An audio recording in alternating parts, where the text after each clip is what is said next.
As the sun sets on the African savannah, the carnal instinct rises up in the minds of some meek creatures.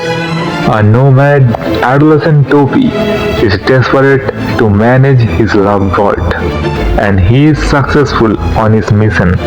He gets the chance to preserve his genes, but the drama is looking hardcore in Topi style.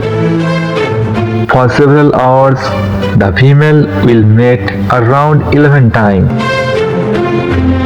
but she will find other males to test their strength and fertility to maintain this never-ending cycle of life.